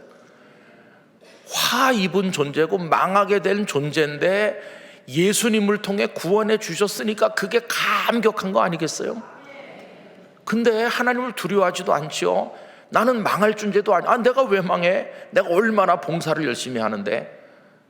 이러니까 뭐 주님의 보혈이 별로 필요 없는 것 같기도 해요. 주님의 보혈이 없어도 내가 얼마나 충성하는데 하나님이 나 같은 사람 구원하지 않고 누굴 구원하겠어? 이런 생각을 하는 거죠. 여러분, 이게 지금 어떻다고 생각하세요? 아주 심각한 걸 알 수 있어요. 그럼 이렇게 이사야가 충격을 받고 엎드러졌는데 하나님은 어떻게 해주십니까? 이게 은혜죠. 6절에 가보면 그때에 그 스랍 중에 하나가 부젓가락으로 제단에서 집은 바 핀 수틀을 쏟아 가지고 내게로 날아와서 그것을 내 입술에 대며, 어디다 댄다고 그랬죠? 입술. 왜냐하면 아까 뭐라고 그랬습니까? 입술이 부정하다고 그랬잖아요. 입술이 부정하니까 부정한 곳에다가 딱 대주는 거예요. 더군다나 이 이사야는 선지자가 되는 거 아닙니까? 선지자는 입을 열어서 하나님의 말씀을 전해야 되니까 입술이 거룩한 사람이 돼야 되는 거죠. 거룩한 하나님의 말씀을 대언하려면 그 입이 거룩해야 되는데 지금 입이 더럽다고 했으니까 거기 하나님의 제단에 핀 수출 입에다 대주는 거죠. 보라, 이것이 내 입에 닿았으니 네 악이 제하여졌고 네 죄가 사하여졌느니라. 화를 입어야 될 사람이 구원을 받는 거예요. 망하게 돼야 될 사람이 하나님의 사람이 되는 순간이에요. 이거를 신약 성경식으로 말하면 예수님의 보혈이 우리에게 닿아서 우리의 온갖 부정을 씻어주는 구원의 은혜를 말씀한다고 생각합니다. 그래서 구원 받는 거예요. 부정한 자가 정결하다고 인정을 받고 악하기 이를 데 없는 죄인이 의롭다 인정을 받는, 의로워지는 게 아니라 의롭다고 인정받는 거죠. 칭의, 의로운 걸로 쳐줄게. 실제로 의롭진 않은데 의로운 걸로 그냥 봐주시는 거죠. 그런 은혜를 입어서 우리가, 사탄의 자식인 우리가 하나님의 아들과 딸이 되는 거죠. 여러분, 천국문을 통과할 때 아까 마태복음 7장 21절, 22절, 23절 그쪽에 가서 보면 내가 주의 이름으로 선지자 노릇하고 귀신 쫓아내고 능력 행했습니다. 그런 사역이나 경력이나 이런 활동이나 봉사 가지고 천국문을 통과 못하는데 거기서 이제 망하게 되는 건데 뭘로 천국문을 통과합니까? 씻김 받음으로. 씻김 받음으로 구원받는 겁니다. 예수님의 보혈로 정결케 됨으로 구원받는 겁니다. 우리가 구원받은 하나님의 자녀, 하나님을 경외하는 사람임을 증명할 수 있는 증거는 뭐냐 하면 주님의 보혈로 씻겨져서 거룩하게 됐다는 바로 그겁니다. 무슨 봉사 경력이나 스펙이나 그런 게 아니고 직분도 아니고 내가 지금 예수님의 보혈로 씻겨져서 거룩한 사람, 구원받은 사람 됐나, 그것만이 우리로 하여금 천국문을 통과하게 만든다고 믿습니다. 그거보다 더 중요한 건 없는 거죠. 그렇다고 한다면 여러분, 이제 앞으로 우리가 살아나가야 될 때 뭐가 우리에게 중요한 과제가 되는 겁니까? 성결한 하나님의 사람으로 살아나가는 거. 그게 우리에게 둘도 없이 소중한 과제가 되는 거예요. 여러분, 사역을 많이 못해도 괜찮아요. 하나님 앞에 거룩하시기 바랍니다. 뭐 새벽부터 밤까지 나와서 뭘 많이 못해도 하나님 앞에 거룩하셔야 되는 거예요. 구약 성경에서 거룩이라고 번역하기도 하고 성결이라기도 번역하기도 하는데 똑같은 단어를 그렇게 다양하게 번역했어요. 하나님은 레위기 같은 데서 수도 없이 말씀합니다. 내가 거룩하니 너희도 거룩하라. 근데 왜 거룩하지도 않은 우리를 그렇게 씻겨주십니까? 당신 곁에 두시려고. 우리 스스로 거룩해질 수 없는 줄 아시기 때문에 주님의 보혈로 씻어서 거룩하게 만드시고 내 옆에 잘 있어라, 너 나를 경외하지 않느냐, 이렇게 하시는 겁니다. 그런데 우리는 온갖 죄악에 나가서 더럽히고 또 더럽히면서도 주님, 제가 봉사 많이 했어요, 이렇게 둘러대니까 이게 통하지 않는 거예요. 오늘 보면은 한국 교회가 왜 아프냐 하면요, 많이 충성한다는 사람들이 거룩하질 않아서 그래요. 한국 교회와 복음과 세계 선교를 위해서 많은 헌신을 하는 평신도 교회 지도자들 많이 있습니다. 근데 많이 하는 분들이 가장 깨끗하기도 하다면 이건 정말 금상첨화인데, 많이 한다고 하는 분들이 우리가 판단할 수는 없지만 거룩하지 않은 것 같아요. 이게 너무나 이제 안타깝고 부끄러운 거예요. 저는 사방을 다니면서 정말 한국 교회를 들었다 놨다 하는 대단한 명성을 가진 목사님들, 장로님들, 그런 분들 많이 만나봤어요. 대단한 사역을 하시고 명함에 보면은 뭐 다 쓸 수가 없을 정도로 맡은 일이 많으시고 굉장히 많이 충성하시는 분들 많이 만나봤어요. 그런데 만나고 돌아서서 한참 있으면 거룩하지 않은 어떤 이야기를 듣게 될 때 큰 실망을 하는 거죠. 아, 열심히 하시는데 거룩하지 않구나. 그럼 반면에 또 저 농촌 어촌에 다니면서 성도가 10명밖에 안 되는 그 이하이기도 한 작은 교회 목회자들도 많이 만나요. 그분들은 명함도 없어요. 명함에 쓸 내용도 없어요. 그러나 그런 분들하고 몇 시간 하루 이틀 있으면서 보면 영혼이 맑고 깨끗하구나. 그럼 천국문은 누가 통과할까요? 거기서 많은 혼란이 와요. 많은 성도들은 대단한 사역을 많이 하는 분들을 다 우러러 보잖아요, 어른으로. 반면에 저 지방의 조그만 교회 목사님들은 목사로 치지도 않잖아요. 얼마나 한국교회 가치관이 왜곡되어 있는지, 주님이 보시는 그거하고 사람이 생각하는 게 너무도 다른 거예요. 저는 오늘 이 예배를 드림으로써 동안교회 성도들이 우리를 더럽히는 것들, 그것들 앞에 서면 막 깜짝깜짝 놀라시는 영적 민감성을 가지시길 바랍니다.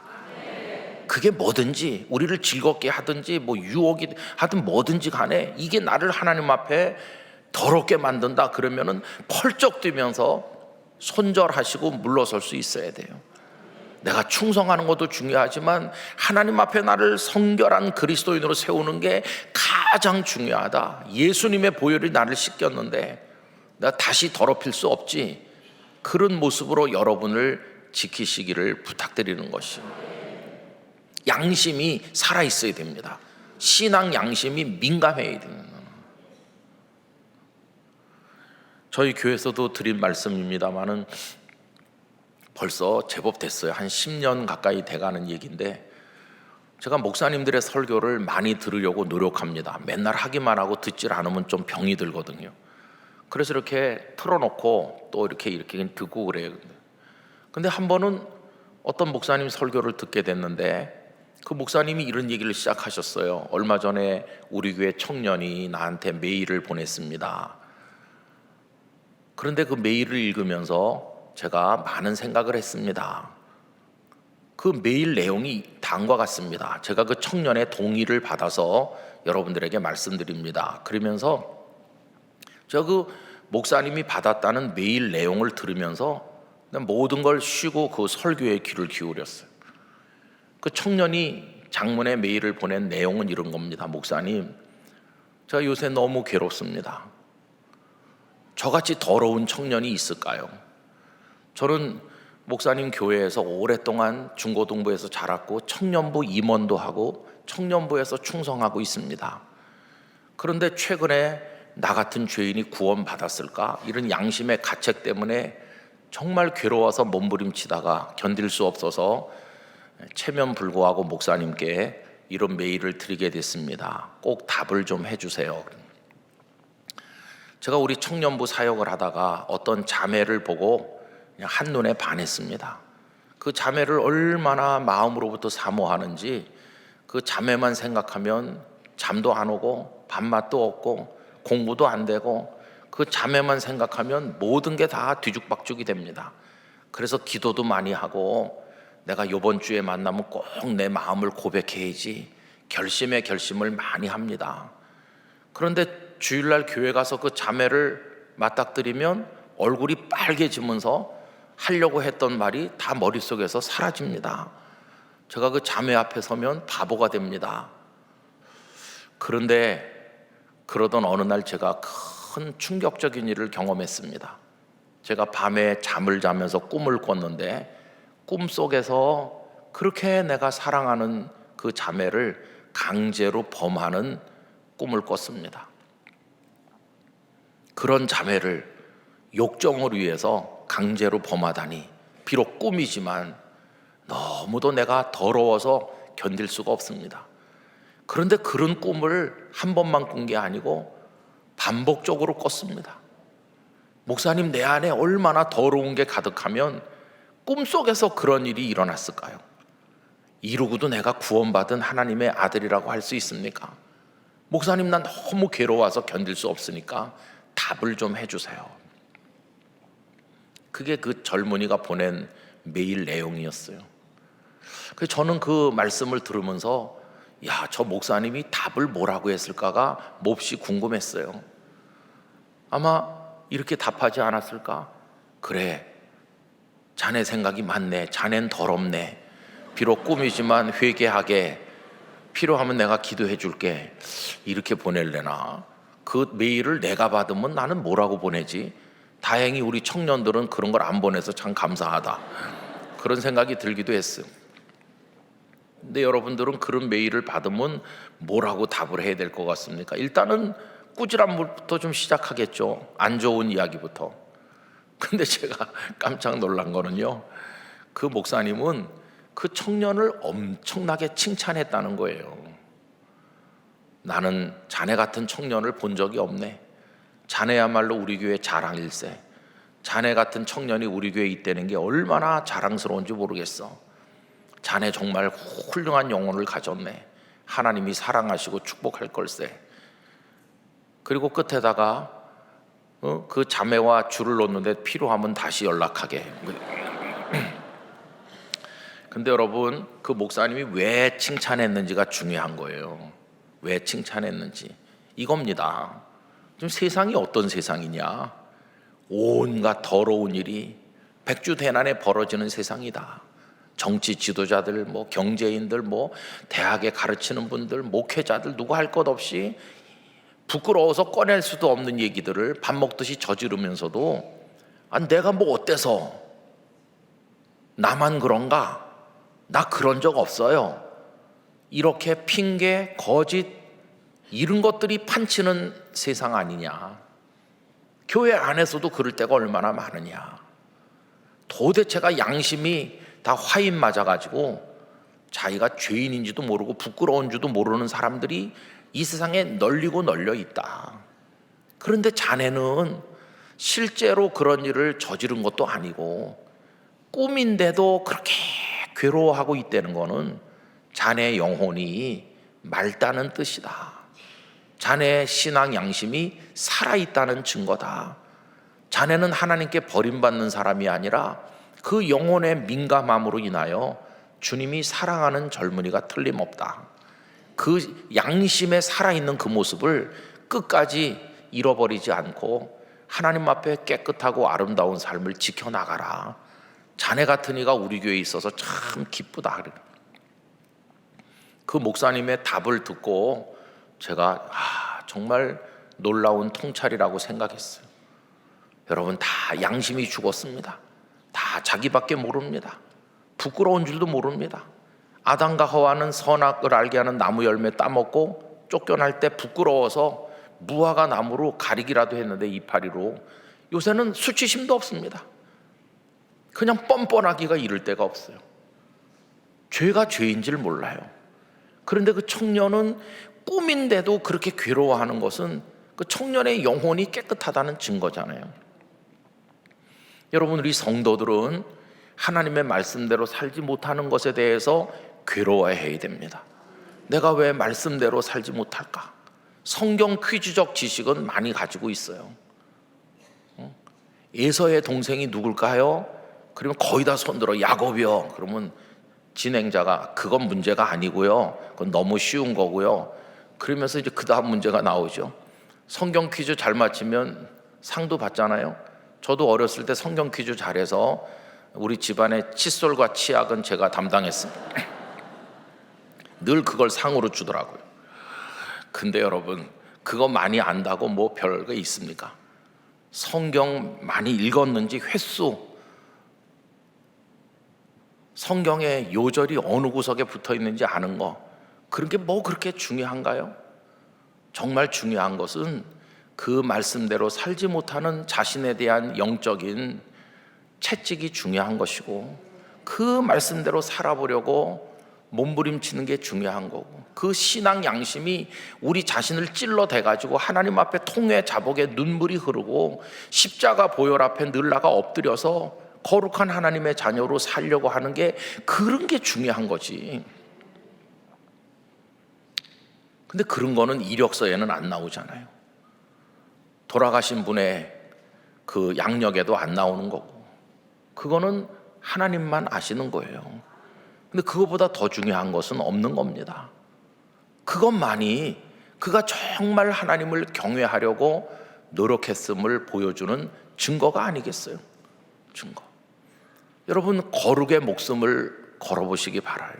거룩에다 다 걸고 사시기 바라요.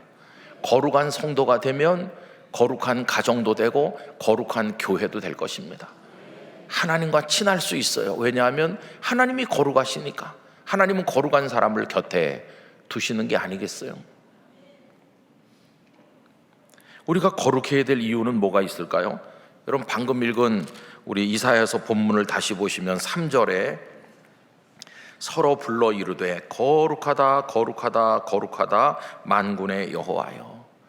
여러분, 우리 아버지 하나님이 거룩하시기 때문에 이건 선택의 문제가 아니라 필수적으로 우리도 거룩해야 되는 것입니다. 하나님이 거룩하시니까 우리도 거룩해야 된다.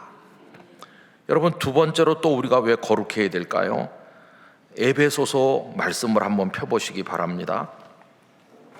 에베소서 5장 말씀, 신약성경 315면 쪽에 있습니다. 에베소서 5장 26절, 27절 두 절을 우리 다 같이 읽어보도록 합시다. 이는 곧 물로 씻어 말씀으로 깨끗하게 하사 거룩하게 하시고 자기 앞에 영광스러운 교회로 세우사 티나 주름 잡힌 것이나 이런 것들이 없이 거룩하고 흠이 없게 하려 하심이라. 아멘. 요 앞뒤 말씀은 아내들과 남편들에게 주시는 말씀이기 때문에 결혼식 할 때 많이 읽는 말씀인데, 이게 아내와 남편들에게 주시는 말씀인 듯 보이지만 에베소서의 주제는 교회론이 많이 중요하거든요. 여기는 교회에 관한 얘기를 읽은 겁니다. 하나님의 교회를 어떤 교회로 만들길 원하시느냐 하면은 물로 씻어 말씀으로 깨끗하게 하사 거룩하게 하시고, 주님은 교회가 거룩하길 원하시는 거예요. 자기 앞에 영광스러운 교회로 세우사, 동안교회가 하나님 앞에서 영광스러운 교회가 되기를 바랍니다. 이 땅의 교회들이 영광스러운 교회가 돼야 됩니다. 티나 주름 잡힌 것이나 이런 것들이 없이 거룩하고 흠이 없게 될 때 교회가 영광스러워지는 겁니다. 근데 지금 우리 한국교회가 세상 앞에 영광스러운 교회인가요? 손가락질 받는 교회인가요? 우리가 왜 영광스러운 교회가 되지 못하나? 거룩하지 못해서 그런 것이죠. 그래서 하나님이 거룩하시니 우리가 거룩해야 되고, 영광스러운 교회에 소속돼 있어서 교회를 하나님의 영광의 도구가 되게 해야 되니까 우리가 거룩해야 되는 것이죠. 또 우리가 거룩해야 될 이유를 한 가지 더 말씀드리면, 여러분 여호수아서 말씀으로 가보시면 좋겠어요. 구약성경 여호수아 3장, 구약 322면에 있습니다. 여호수아 3장 5절.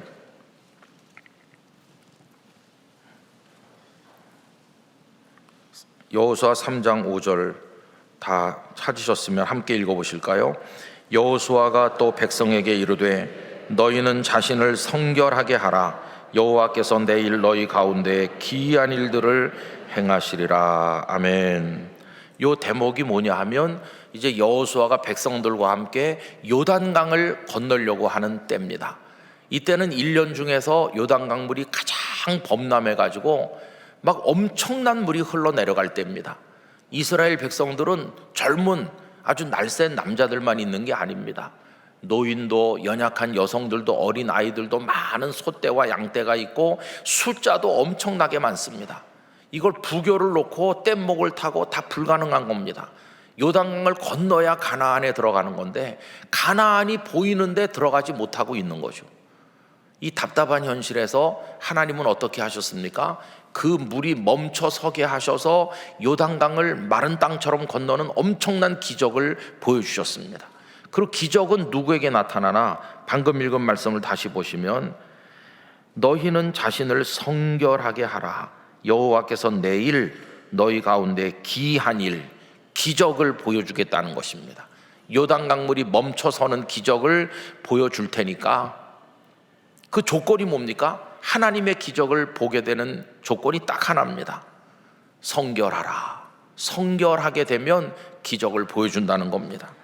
저는 우리 한국교회가 다시 일어나고 이 땅에 다시 존경받는 공동체가 되고 하나님의 뜻을 이루기 위한 하나님의 기적을 경험하는, 우리가 해야 될 유일한 일이 있다면 성결하게 되는 거라고 생각합니다. 저는 교회가 성결해지면 하나님은 다시 우리를 들어서 사용하실 거라고 믿습니다. 그래서 여러분, 오늘 저녁에 우리는 우리 자신을 돌아봐야 되는 거죠. 내가 하나님을 경외하는 사람다운가? 하나님을 경외하는 사람의 증거가 있는가?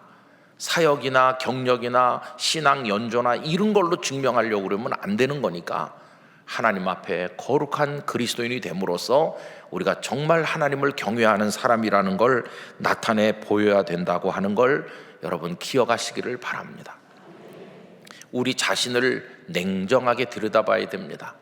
바깥 세상을 보는 시력이 좀 좋지 않더라도 내 속을 보는 눈은 밝아져야 됩니다. 쓰레기 오물이 가득한데도 안 보이네, 깨끗하네, 이런 눈을 가지면 안 되고 티끌이라도 찾아낼 수 있는 눈이 있어야 됩니다. 여러분, 우리 안에 있는 죄는 여러 가지가 있습니다. 꼭 뭐 간음만 죄인 게 아니고 도둑질만 죄인 게 아니고 그냥 평상시 다른 사람을 미워하는 것도 죄, 뭐 말을 함부로 하는 것도 죄, 모든 교만도 죄, 뭐 온갖 불신앙적 행위가 모두가 다 죄인 겁니다. 어떤 거는 내가 저지르지 않죠. 나는 간음 같은 거 안 해. 뭐 대부분이 안 하겠죠. 그러니까 나는 깨끗한가? 그건 안 하지만 다른 건 또 많이 하고 있잖아요. 나는 물질 가지고 남을 속여본 적은 없어. 물론 그렇겠죠. 그러나 또 다른 걸 가지고 우리가 또 죄를 짓고 있잖아요. 죄인 아닌 사람은 아무도 없습니다. 저는 매 주일마다 강단에 그 계단 몇 개를 올려가려고 할 때마다 야, 저기 내가 서도 되는 건가?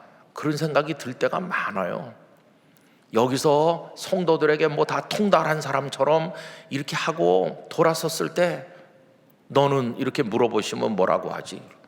바울 사도께서 너와 내게서 듣는 자가 구원받는다고 그랬는데 전하는 사람 자신도 구원받아야 되는 거예요. 참 두려운 것이죠. 그래서 여러분, 성결이 정말 중요하다는 걸 우리 마음에 새기면 좋겠습니다. 어떤 목사님이 이런 얘기 하셨어요. 그분도 이제 지금은 은퇴했는데 제가 그 얘기를 들은 건 한 7, 8년 전입니다. 그 목사님이 이런 얘기 하더라고요. 저한테 둘이서 얘기하면서 목사님, 나 요새 새로운 깨달음이 생기고 있어요.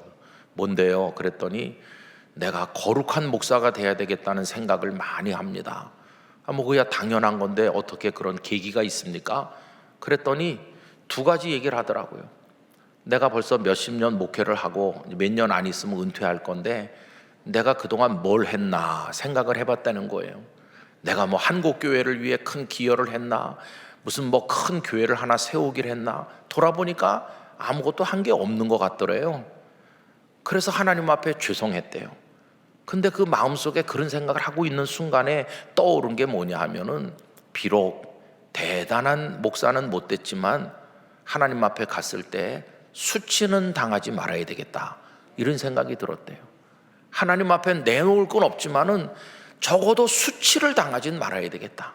수치를 당하지 않으려면 내가 깨끗한 목사가 돼야 되겠다, 그런 소원이 생겼대요. 또 하나 이유는 뭐냐 하면 내가 성도들이 찾아오면 기도를 해주는 사람인데, 내가 성도들을 위해 기도하는 사람인데 내가 더러우면 하나님께서 그 기도를 기뻐하겠나? 성도들을 생각해서라도 내가 거룩해야 되겠다, 이런 생각한다고 그 말씀을 하셨어요. 제가 그 얘기를 지금까지 생생하게 기억하고 있습니다.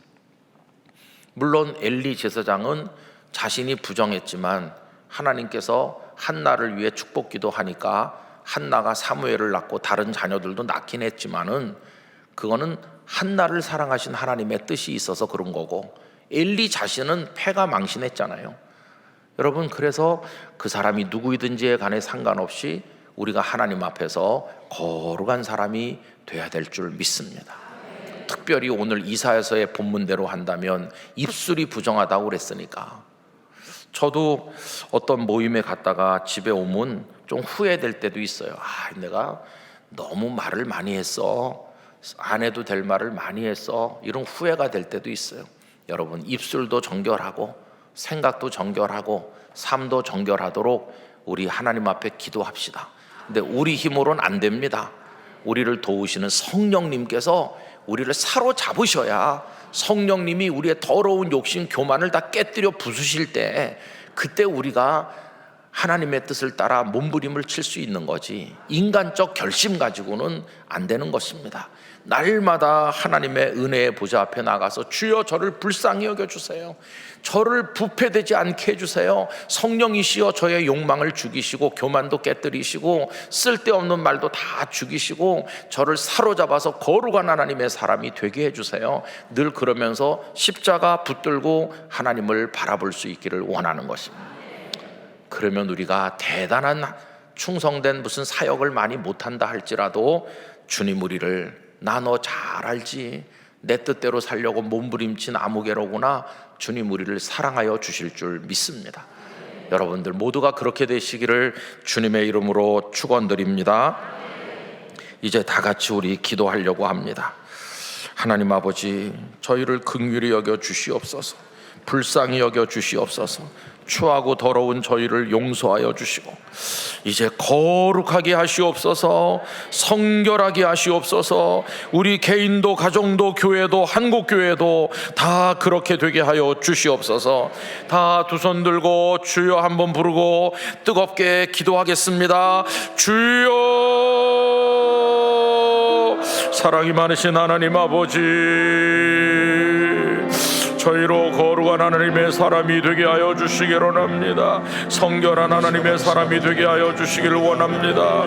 하나님을 바라보며 나가기를 원합니다. 사랑을 수 있도록 붙들어 주시옵소서. 하나님 앞에서 하나님 아버지, 오늘 주신 말씀과 같이 우리의 삶이 변화되길 원합니다. 하나님, 성결하지 못하였던 우리 내 안에 있던 죄악들을 주님 앞에 낱낱이 구합니다. 하나님, 우리를 용서하여 주시옵소서. 해결치 못한 우리의 죄들을 이 시간 고백하오니 하나님, 주님의 말씀 앞에 우리가 변화되게 하여 주시고 우리의 삶을 주님 앞에 온전히 드리는 성결한 삶 살기를 소원하는 저희들 되게 하여 주시옵소서. 성령님, 이 시간 우리 함께 하기를 원합니다. 하나님 말씀 안에 가운데 거하기를 원합니다. 하나님 함께 하여 주시옵소서. 주님 역사하여 주시옵소서. 주님의 이 시간을 깨 주신 말씀으로 우리의 생명이 변화되게 하여 주시오. 아버지, 우리의 죄 앞에 온전히 무릎 꿇고 주여 온전히 나가는 저희들 되게 하여 주시고 하나님 우리를 불쌍히 여겨 주시옵소서. 하나님 우리를 주님의 모습으로 정결하게 씻으시고 성령께서 우리에게 회개할 수 있는 마음, 하나님께로 돌이킬 수 있는 마음을 더하여 주시어서 하나님 우리가 한번더 하나님 앞에서 온전을 지는 역사가 있게 하여 주시옵소서. 아버지 하나님, 아버지 하나님께 하여 주시고 주님 하나님 온전히 바라보게 하여 주시옵소서. 아버지, 주님만을 바라봅니다. 내 안에 있는 더러운 죄, 악한 자들을 주님 앞에 회개하오니 아버지, 이 시간 용서하여 주시옵소서. 우리 입술을 성결케 하여 주시고 우리 생각을 성결케 하여 주시고 우리의 마음과 우리 행동과 우리의 삶의 모든 것들을 주님 앞에 온전히 회개하며 나갑니다. 아버지, 회개합니다. 용서하여 주시옵소서. 주님의 말씀 앞에 온전히 서게 하여 주시옵소서. 아버지, 하나님께 온전히 나가기로 나오니 주님 함께 하여 주시고 아버지, 주님 은혜 가운데 거하게 하여 주시옵소서. 성령님께서 우리를 변화시켜 주시서 아버지 안에 온전히 힘쓰며 주님 말씀 앞에 나가는 저희들 되게 하여 주시고 아버지께서 함께 하여 주셔서 온전히 힘쓰며 애쓰는 우리의 말씀 가운데 주신 그 놀라운 뜻을 우리가 이루며 나가게 하여 주시옵소서. 아버지, 우리 큰 뜻을 함께 하여 주시고 말씀과 같이 미련하고 험악한 세상 가운데 살아가면서 하나님을 온전히 바라보고 하나님의 말씀으로 우리가 더욱더 성결케 하여 주시옵소서.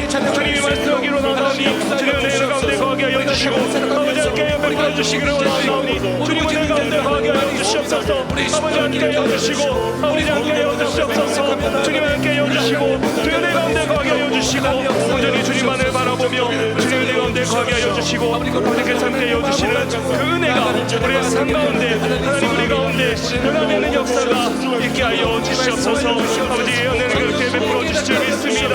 아버지, 주신 말씀에 우리의 심령이 깨어나게 하여 주시옵소서. 우리의 죄 가운데 있는 우리의 연약한 죄들이 회개하고 주님 앞에 온전히 서게 하여 주시고 아버지 은혜 가운데 거하는 역사가 있게 하여 주시옵소서. 아버지 함께 하여 주실 줄 믿습니다. 주님 함께 하여 주시옵소서. 아버지 함께 하여 주시옵소서. 주님 역사하여 주시옵소서. 주님의 낙이 함께 하여 주시고 우리의 삶 가운데 주님의 말씀으로 우리의 변화되고 주님의 평양으로 우리의 은혜가 넘쳐나는 역사가 있게 하여 주시옵소서. 아버지 함께 하실 줄 믿습니다. 함께 하여 주시옵소서. 아버지 함께 하여 주시옵소서. 함께 하여 주시고 은혜 가운데 거하게 하여 주시고 아버지 하게 우리의 몸에서 물러가게 하여 주시고 아버지, 우리가 행함으로써 아버지의 삶을 성결을 이루어 나감으로 하나님의 은혜가 역사가 있게 하여 주시옵소서. 주님 함께 하실 줄 믿습니다. 주님의 말씀에 주님의 힘있게 우리가 진리로 우리를 더욱더 거룩하게 변화시켜 주시옵소서. 아버지 함께 하실 줄 믿습니다. 역사하여 주시옵소서. 함께 하여 주실 줄 믿습니다. 함께 하여 주시옵소서. 우리 안에 베풀어 주신 은혜 가운데 거하게 하여 주시옵소서. 함께 하여 주시옵소서. 함께 하여 베풀어 주시는 은혜 가운데 함께 하여 주시고 역사하여 주시옵소서. 나를 쓰게 하여 주시옵소서. 이 시간 말씀을 기억하며 함께 말씀 앞에서 함께 찬양하겠습니다. 놀라운 주로 비춰주시옵소서. 주가 우리를 깨닫게 하여 주시옵소서. 하나님과 함께하는 것을 주님의 은혜가 될 수 있도록 하나님의 인도하여 주시옵소서. 앞에서 경외함으로 주께 홀로 섭니다. 생명의 말씀 읽고 순종해 주를 예배합니다.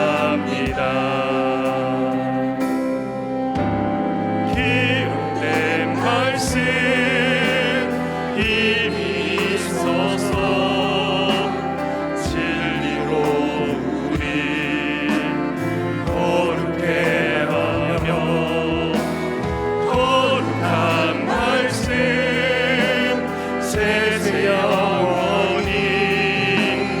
복음이 하여 말씀하시네.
시간 말씀을 기억하며 함께 통성으로 기도하시면 원합니다.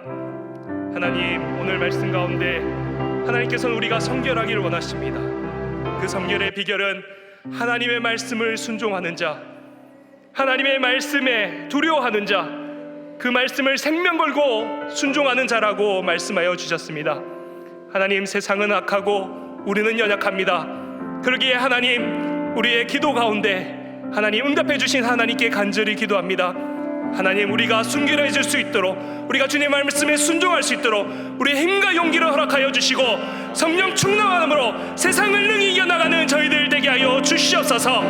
이 시간 함께 주여 한번 외치시고 간절히 기도하겠습니다. 주여!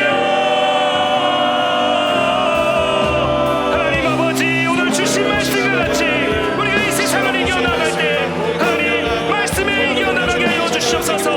하나님 주신 말씀을 기억하면서 우리의 성령이 변화되게 하여 주시고 내 안에 있는 악을 한 티끌이라도 남기지 않고 하나님 성령의 물로 깨끗이 태어나게 하여 주시옵소서. 하나님, 우리가 하나님 말씀에 목숨을 걸며 나가게 하여 주시고 두려워 떨며 나가는 자 되게 하여 주시옵소서. 하나님의 말씀에 순종하기 위해 하나님 생명을 거는 자 되게 하여 주시옵소서. 하나님, 우리는 연약합니다. 우리는 연약합니다. 하나님, 우리 가운데 죄가 가득합니다. 우리가 주의 말씀을 순종하기에 두려움만이 가득 있습니다. 그러기에 하나님 아버지, 주신 말씀을 기억하며 하나님 이 시간에 주님 앞에 간절히 기도하며 나갈 때 성령님께서 우리의 심령을 변화시켜 주시고 주님의 말씀을 나갈 수 있는 주님의 전을 거리해 주시옵소서. 하나님의 역사에 주시고 성경을 따라 살아갈 수 있는 주님의 자녀가 될 수 있는 하나님의 역사에 주시고 하나님 오늘의 시간을 위하여 주시옵소서.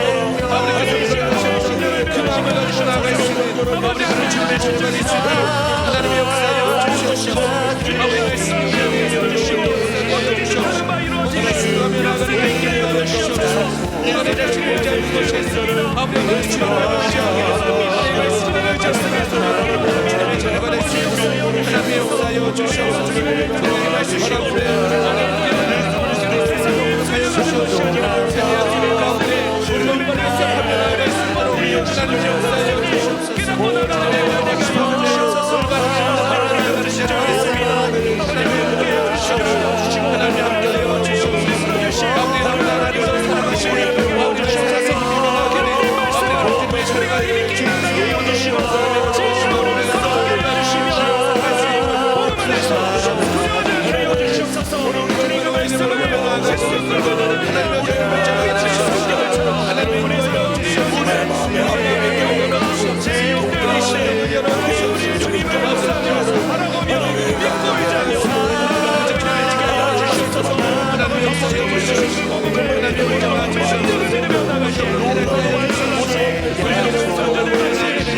주시옵소서.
우리 마음을